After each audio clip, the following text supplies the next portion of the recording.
Hi, I'm RJohnson, and I did graphic design. For my internship, I was trying to figure out what I wanted to do and what my topic was going to be and how I was going to be able to accomplish my ideas and my plans. And I came across many topics that I wanted to try. And during the summer, I was actually traveling in New Zealand. And I was going to try to do an internship somehow with their culture and their carvings and stuff, because I have many family and many friends that are into that and know how it relates to their lives and their culture directly.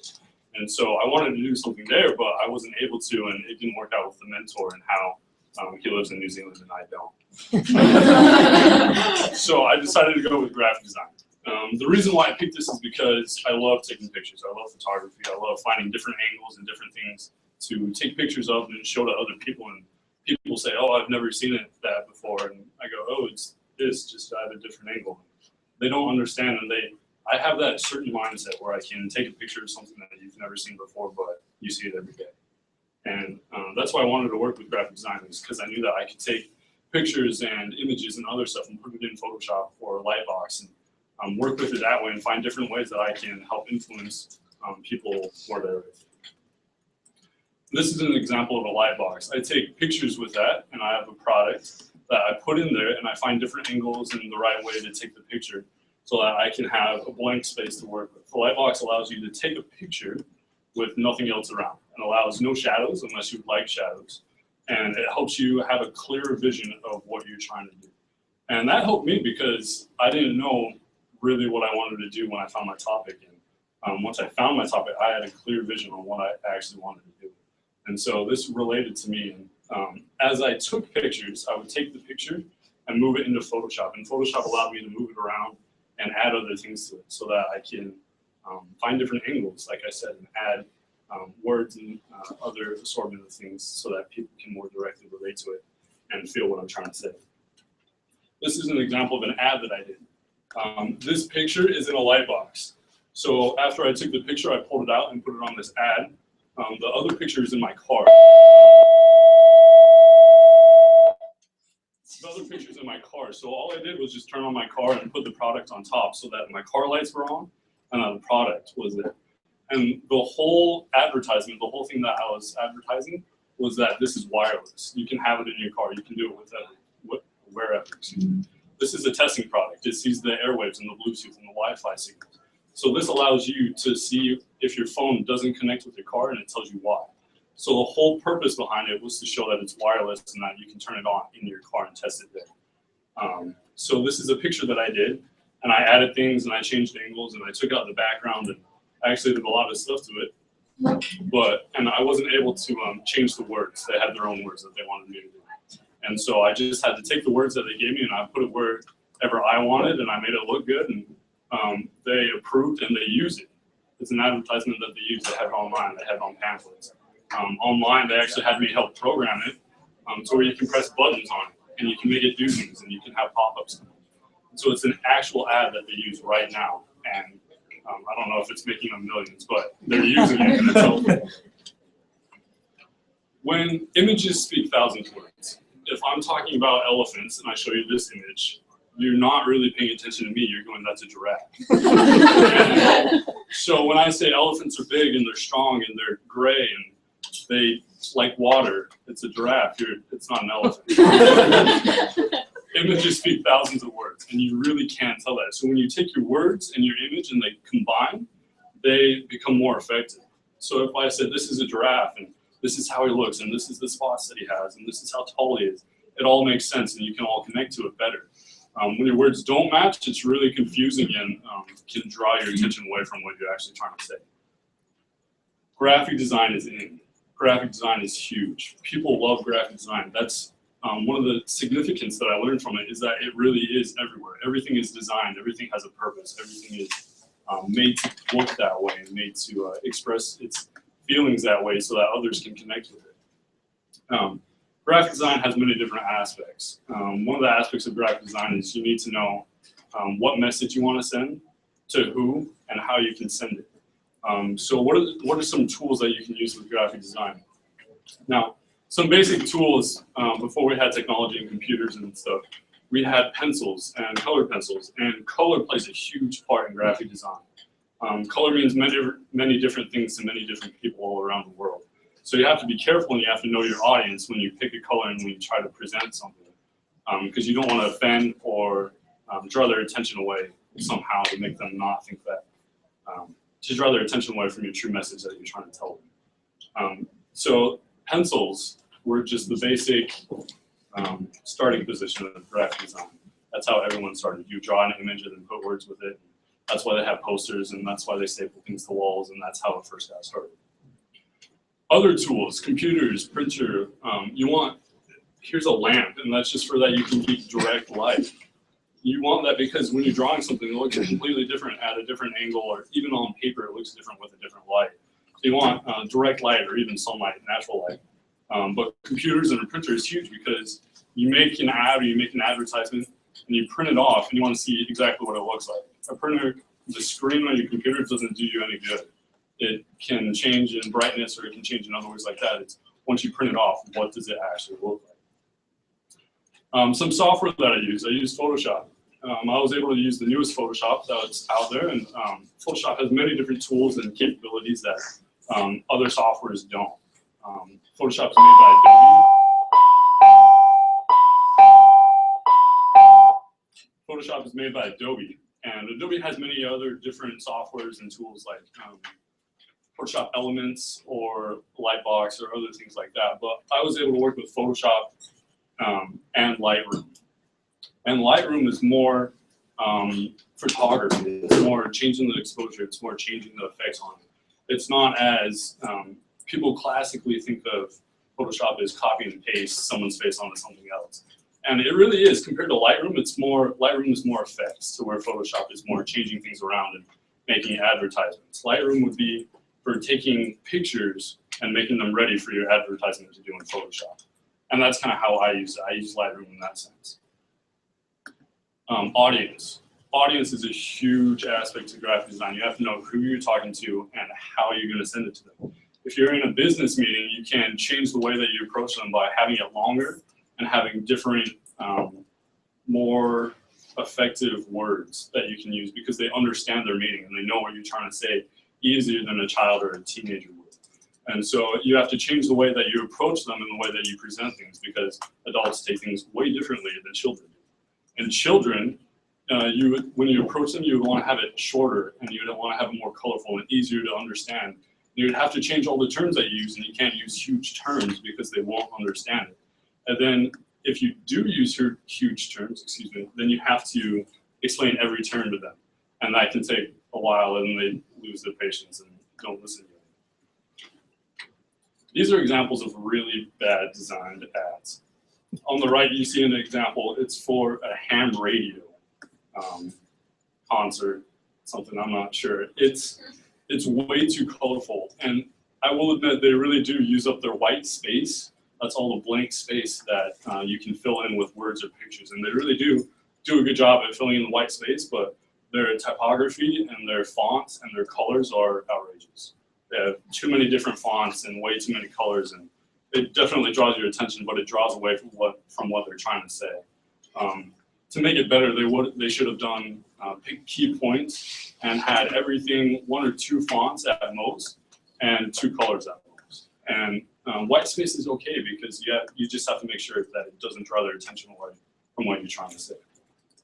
This is another bad example. It's not as bad, but everything's centered. And there's an aspect to where that's nice, but this isn't quite centered. And there's different fonts in there too.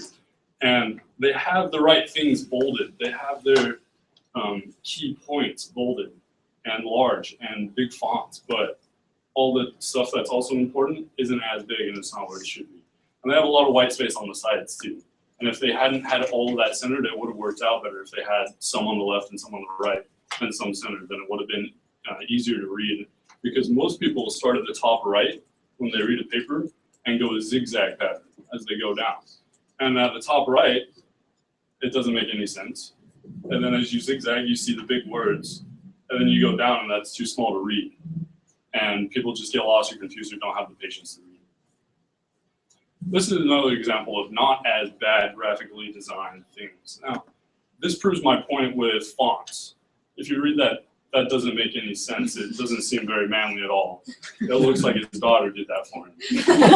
And when you have something like that, if I was a biker, I don't think I would want to hang out with that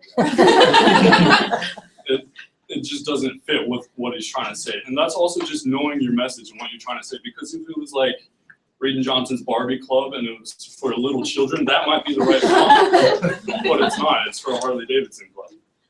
And this isn't bad. It looks good. It's aesthetically pleasing. But the font is way too swirly.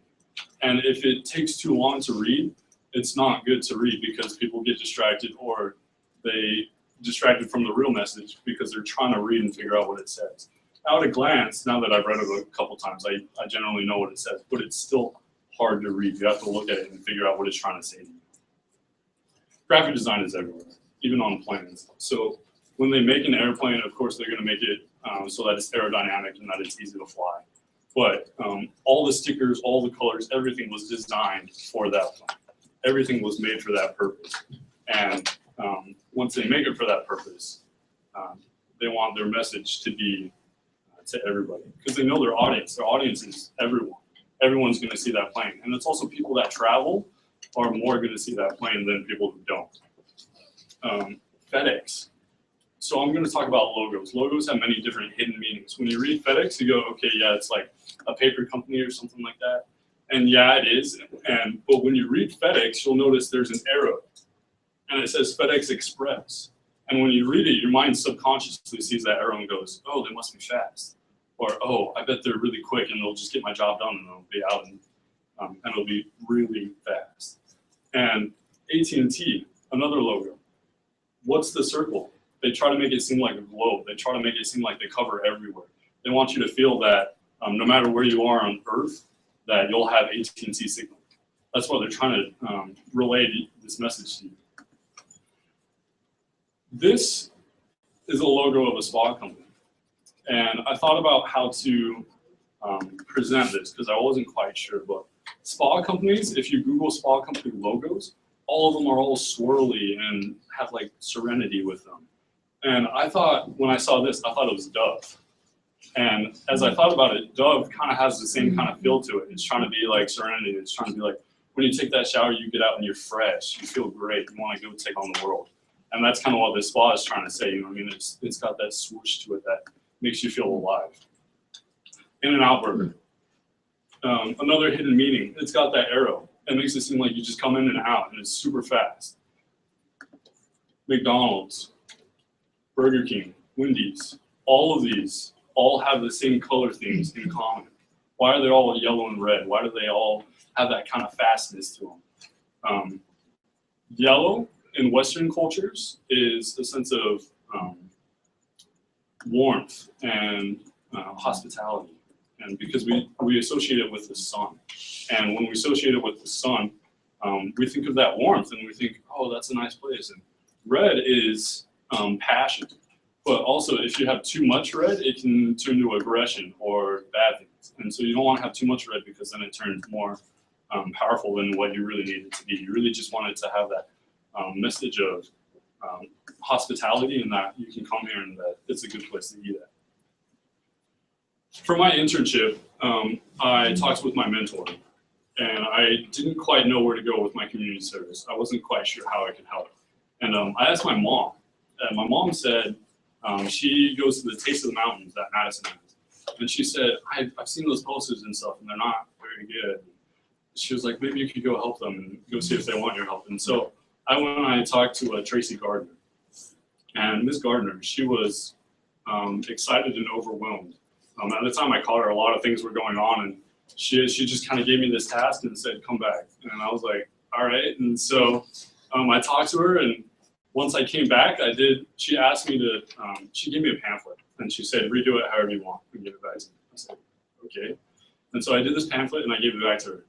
And she was sick for a week or something, so I wasn't able to talk to her for that time. But as she talked, she said, why are you doing this? And I said, I needed this because I'm working with my internship. And my mentor thought it was a really good idea. He had never heard of Taste of the Mountains. He's from Charlottesville. And he thought it was a really good idea to try to influence Madison, my community, in that way.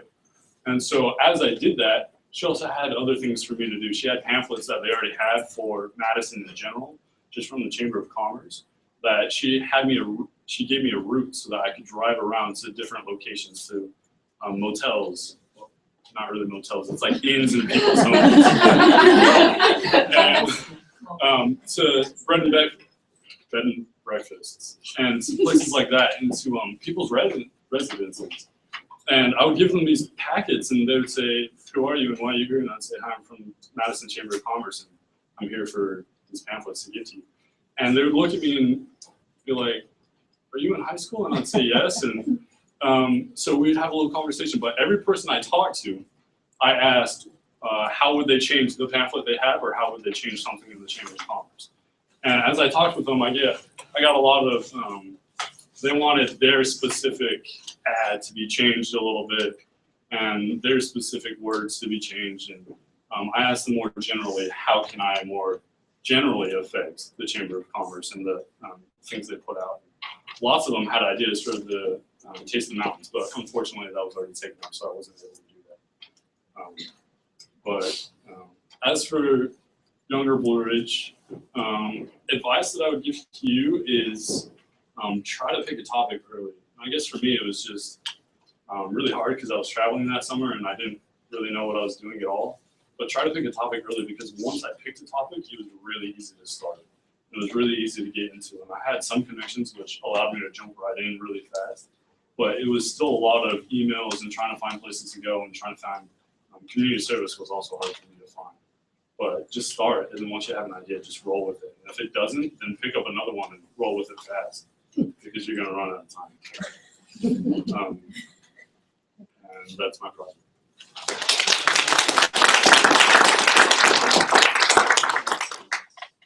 I didn't catch who your mentor was. Mike Saton. Mike Saton. And where was the connection with that? Is that somebody you already knew? Or? No, so he works in Charlottesville with Frontline Test Equipment, and it's a company that directly relates to my dad. He works in a different company, but their companies work together. Okay. He gave me the idea because their marketing and their company was just starting up. So he referred me to this other company where their marketing was already up and going. So I worked with him throughout that. So that was your connection to the front line? Yeah, that was the one of my ad. connections. Okay. All right. And what did the chamber actually use from your work? Unfortunately, Did you change the pamphlet? Or? I did, and unfortunately they didn't use it because they already had someone that they had already paid someone. And they said, for future reference, this is great for free, because they didn't have any connections in Madison that really wanted to do graphic design. And so when I came in, they were really surprised, and they said that they might already have a previous client that was willing to help them, but if that fell through, then they would be totally willing to use mine. But it didn't fall through, and so they used his, which is totally okay because his looked pretty good too. So there wasn't enough time for you to make a long-range change in that. Yeah, if I had met with her sooner, perhaps it might have worked out, but she had already made previous connections with someone else and already paid them to work on. So I just missed that opportunity. But I was able to deliver all of those and give her advice on what people said. And she had me do another few pamphlets just for, not really pamphlets, but more advertisements that they hang around in various places. So I was able to do that, but nothing huge. So is your background in graphic design through your family or class you took in school? I wasn't school. The school doesn't offer anything graphic design wise. It does offer art and various courses like that. But I have worked in 3D modeling, which is pretty close. It's just a different aspect of it. And 3D modeling, I loved 3D modeling. It was a great class. It was fun to work in. It was fun to see different things and to make things really come to life while in that class. So that also spurred it, but there were many different aspects that just helped push it. Do you plan to do something with this in the future? I do. In the future, I want to be a marketing manager. I think that'd be a really good position for me. And I love photography in general, so I assume I'll always be in the photography and changing things around and making things like this. There's a good contrast on your graphics with the composition and all that you dealt with. That was very good.